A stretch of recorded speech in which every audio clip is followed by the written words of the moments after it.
Hi! Welcome po sa instructional video nitong all-in-one wedding planner. First of all, congrats sa inyo. Super exciting ng journey na to and I'm really happy na makakatulong itong planner sa inyo habang pinaplano nyo ang dream wedding nyo. Okay, so itong planner na to has 13 tabs in total, 11 main tabs, and 2 bonus tabs na regalo ko na rin sa inyo. Let's start with the first tab, which is the Read Me tab. This is where you'll find the basic instructions on how to use the planner, some helpful spreadsheet information, and the important links, including this video tutorial and our Facebook page, VA Coach Luna. If you have any questions habang ginagamit niyo ang planner, or if you need help with any part of it, feel free to send us a message anytime. We're more than happy to assist you as you plan your big day. Next tab is called Your Wedding Starts Here, and this is where everything begins. Dito kayo mag-start. Just fill in cell E18 and E19 with the names of the bride and groom. Once you enter your names, the rest of the planner will automatically update to show your names across the other tabs. So all the sheets will be personalized for your wedding. Make sure to do this first para ma-set up ng maayos ang buong planner before you move on to the other sections. Alright, let's move on to the third sheet, the budget tab. This is one of the most important parts of the planner. Kaya don't worry, I'll guide you through it step by step. At the top of the sheet, makikita nyo may instructions na nakahide. You can show or hide them by clicking the plus icon sa left-hand side of the sheet. Now let's walk through each section. You can edit any data sa mga light-colored cells, or basically yung mga cells na walang fill or white background lang. Yung first table dito sa taas is the initial budget forecast. This part gives you a quick overview ng estimated spending nyo per category. Yung mga categories dito are auto-updated based on the budget breakdown section below. Sa estimate column, dito nyo ilalagay yung initial budget nyo for each category. Sa percent of total column, automatic na siyang nako-compute based sa total budget. This helps you see kung ilang percent ng total budget ang napupunta per category. For example, you'll see na malaking part ng budget, like 24%, goes to food, cake, catering, and beverages. Next to that is venue, ceremony, and rentals, which might take around 21%. Next to the forecast table is the final budget summary. Dito, no need to input anything. This section autofills based sa mga entries na ilalagay nyo sa breakdown below. It gives you a clear summary ng planned versus actual spending, so you'll know kung pasok pa kayo sa budget or if you're already overspending. Now, let's talk about the budget versus actual graph. Simple lang siya. This gives you a visual representation of what's in the final budget summary.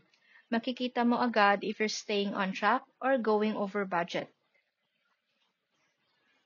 Now, scroll down sa budget breakdown section.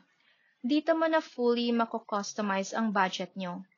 Super flexible to and designed talaga para ma-fit sa kahit anong klaseng wedding.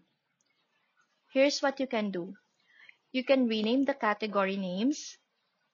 You can add or remove line items. Pwede mo ring i-adjust ang entries depende sa needs nyo. For example, under cake, catering, and beverages, gusto nyong tanggalin tong signature cocktails and premium mixers kasi hindi nyo na siya planong i-include. No problem, just delete that. Then, adjust the table as needed para maayos pa rin yung format. Once okay ka na with your categories and items, it's time to input your numbers. Use the budget columns to record your intended spending o kung magkano ang plano nyong gastusin sa bawat item. As you make purchases or pay for services, update nyo yung actual columns para makita nyo kung magkano talaga ang nagastos nyo. Let's say we're looking at the attire and beauty section. Makikita nyo, before tayo maglagay ng other amount, ang total sa final budget summary is 25,000 pesos. Now, let's say sa wedding rings, ang budget nyo is 10,000 pesos. Pero, nakabili kayo ng rings for only 8,500 pesos. So first, input natin yung 10,000 pesos under the budget column. Makikita nyo na once ma-input siya, the final budget summary updates automatically. From 25,000 pesos kanina, magiging 35,000 pesos na siya. Then, i-input natin yung actual cost, which is 8,500 pesos under the actual column. Again, automatic mag-update ang total sa actual column sa final budget summary, pati na rin yung graphs above. So, ayun. All you have to do is keep updating your numbers as you go, and you'll always have a clear view of your spending. Kung pasok pa sa budget or medyo lumalagpas na. Next sheet is the checklist. Dito na tayo sa isa sa pinaka-helpful parts ng planner. Para sure tayo na walang makakalimutan habang pinaplano nyo ang big day nyo. Meron din akong nilagay na quick instructions on how to use this tab, and you can show or hide them by clicking this little plus sign on the left. Now, this checklist is designed to help you stay on track all throughout your wedding planning journey. Organized siya by timeline, starting from more than 12 months before the wedding, all the way to the day before the wedding. So guided kayo every step of the way. To use this tab, just input your personal deadlines or due dates sa mga colored cells. Dito. Yung dates na isa-set nyo dito, syempre nakadepende sa actual wedding date ninyo. For example, kung ang wedding date nyo ay December 3, 2025, so one day before is December 2, 2025. From there, you can adjust the other dates accordingly. The activities listed here are meant to serve as your guide, like a starting point. Pwede nyo i-edit, i-delete, or dagdagan based sa plans and preferences nyo. I also group the tasks per category para mas madali nyong masundan. Like dito, so more than 12 months before the wedding, the tasks are grouped into 3 categories: vision and foundations, major bookings, and wedding party. Kapag na-update nyo na lahat ng activities, and as you begin working on your wedding tasks, just tick the check boxes beside each item. Once checked, the task will be struck through, ganito, para visually clear kung alin na ang done and alin pa ang pending.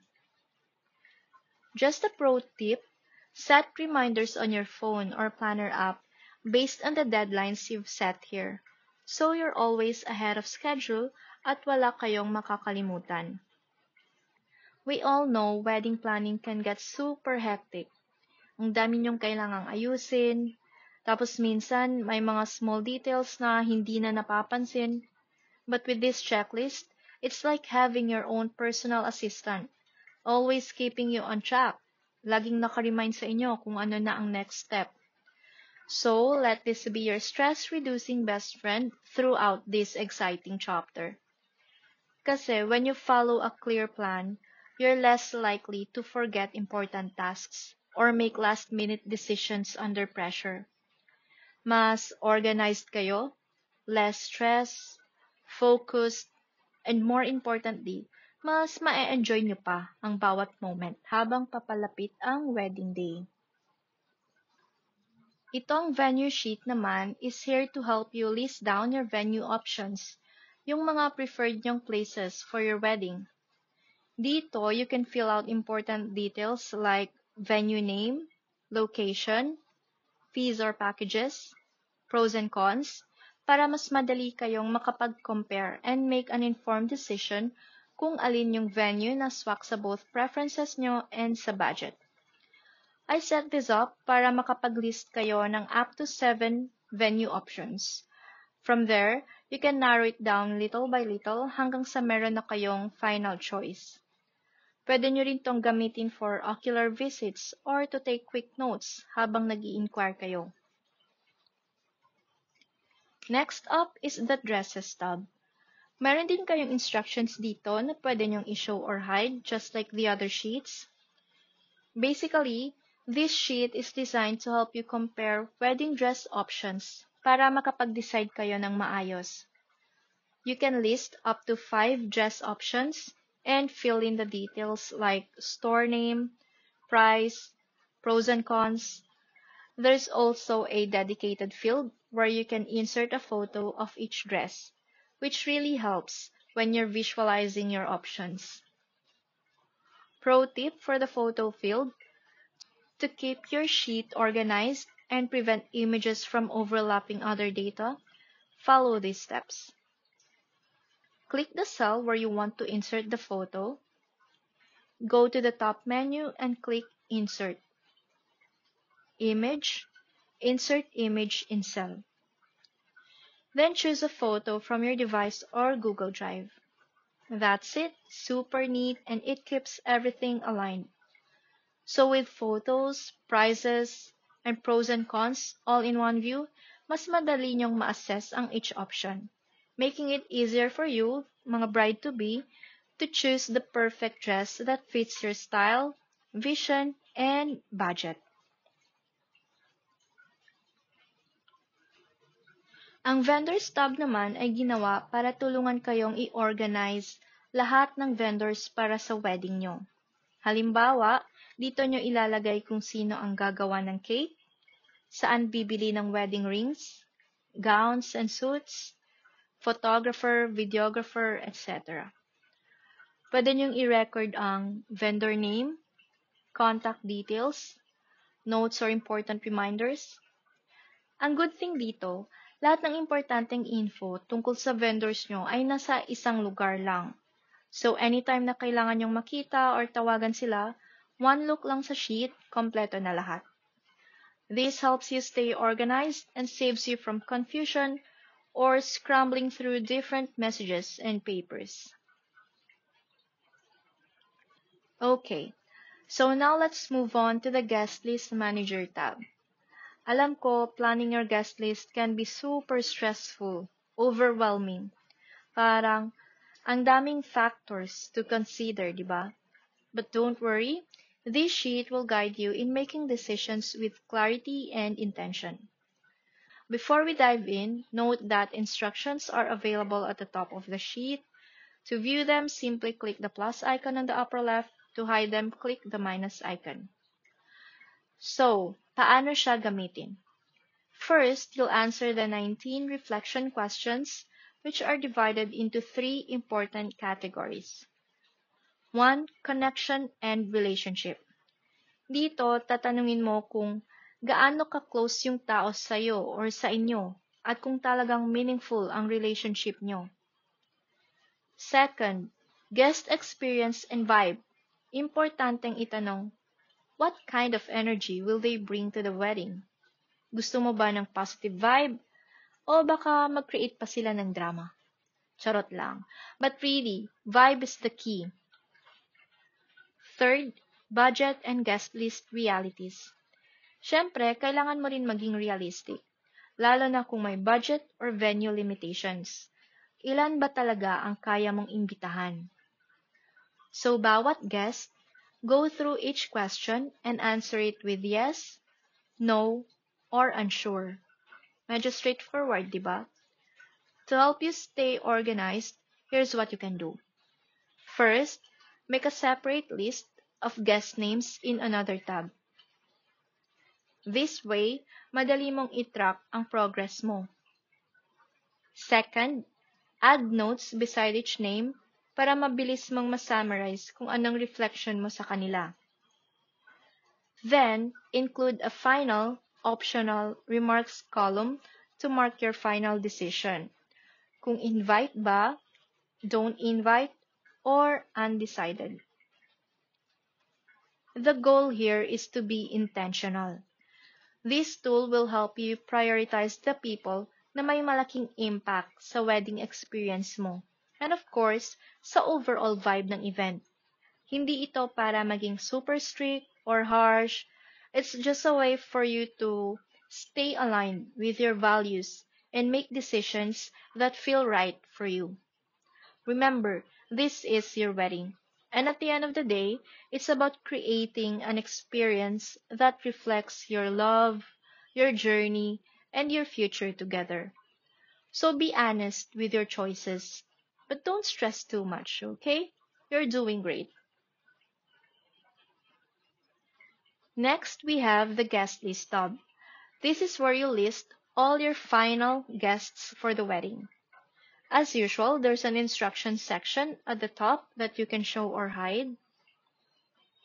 So, paano ito gamitin? Name. Ilagay nyo ang pangalan ng mga invited guests. Number of guests. Sa column C, ilagay kung ilan yung kasama sa invitation. For example, the invitation para sa bride's parents. So, one invitation, pero 2 guests na yun, of course, para sa mother and father. Bride or groom. Pwede nyo rin i-track kung side ba ni bride o ni groom yung guest. The drop-down list here is automated based sa names na na-fill in nyo sa Your Wedding Starts Here tab. Then fill in the other important details. Address if you'll be sending physical invitations, mobile number or social media info. Kung magpapadala kayo ng digital invitations, pwede nyo ilagay yung Facebook or Instagram nila. Other relevant info, kung may mga notes pa kayo tungkol sa guest. Here, you can also assign table numbers to each guest, so seating arrangements are easier to plan. And of course, meron ding RSVP tracking dito. So, madali nyong malalaman kung sino yung confirmed na pupunta or yung mga nag-decline. This helps you plan better, like budgeting and adjusting sa venue or catering, para hindi mag-over-budget or ma-short sa tables. Kung confirmed yung guest, check the box in column L, RSVPY for yes. If the guest declined, check the box in column M, RSVPN for no. This way, you'll have a clear idea of how many guests are really attending, and you can make adjustments as needed. Now let's go to the seating chart tab. Dito nyo naman pwedeng i-visualize or i-plan kung saan uupo ang mga guests nyo during the reception. Super helpful nito para organized and smooth ang flow on the day itself, especially kung may assigned seating kayo. At the top of the sheet, meron ulit tayong instructions, so if ever malito kayo, just refer to that anytime. Here's how to use it. Enter the names of your guests in the light-colored fields under each table. Next to each guest name, input the guest number. For example, 1, 2, 3, etc. to help track the seating order at each table. The total number of guests for each table will be automatically calculated at the bottom of each section, so you don't have to do the math yourself. Now take note. Each table can fit up to 25 guests if you opt for long seating arrangements. So, kung long table setup kayo, may enough space to plan that out, since there are 25 rows per table area. Pero, kung gusto nyo ng fewer guests per table, like 10 lang per table, that's totally fine. Just fill in the names of those guests. Flexible naman yung layout so you can adjust it however you like. There are 49 tables in total in this sheet, which means pwede kayong mag-list up to 1,225 guests. So kahit you're planning a large wedding, this sheet has got you covered. And this sheet will help you visualize everything at a glance. Sino ang magkakasama sa isang table, ilan sila, and if may kailangan kayong baguhin, madali lang i-edit. So, go ahead and start assigning your guests. Mas madali na ngayon mag-coordinate with your caterer, planner, or ushers kapag klaro na ang seating chart. Next, we have the Wedding Day Essentials Kit, which is a super important list of all the must-haves you'll need on your wedding day. Siyempre, I'm sure, ayaw nyo na may makalimutan kayong dalhin, tapos magpanik pa kayo, di ba? Kaya it's important na reviewin nyo muna tong listahan ahead of time and pack everything in advance. Once you've packed an item, just tick the checkbox to cross it off the list. This way, you can easily see what's done and what's still pending. I've tried to make this list as comprehensive as possible, covering all the essentials I know you'll need. I even did a little research to make sure nothing important is left out and categorize them accordingly. Pero, if there are things you feel are missing from the list na you think kailangan nyo for your wedding, feel free to add them. I've left some spaces in the sheet naman for your extra items. Now, for the last two sheets in this planner, these are bonus tabs na wedding gift ka na sa inyo. First up is the wedding day timeline. Most likely, if you have a wedding coordinator, they'll already have their own planned timeline. But you can still use this as a reference. Again, it's just a guide to help you stay on track and make sure everything runs smoothly throughout the day. You can adjust the times based on your actual schedule, and it's a great way to ensure that every important moment, from getting ready to the ceremony to the reception, is covered. Tip: review this with your coordinator or your other suppliers para sure na aligned lahat ng schedules. Next, we have the must-do photos tab.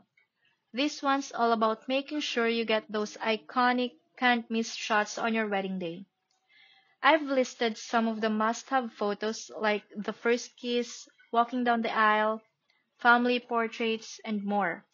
But feel free to add any personal moments or special shots that are important to you.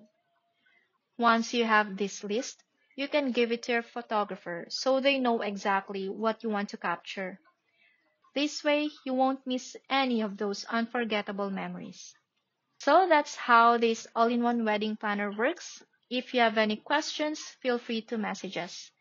Thank you for watching and good luck with your wedding planning. God bless!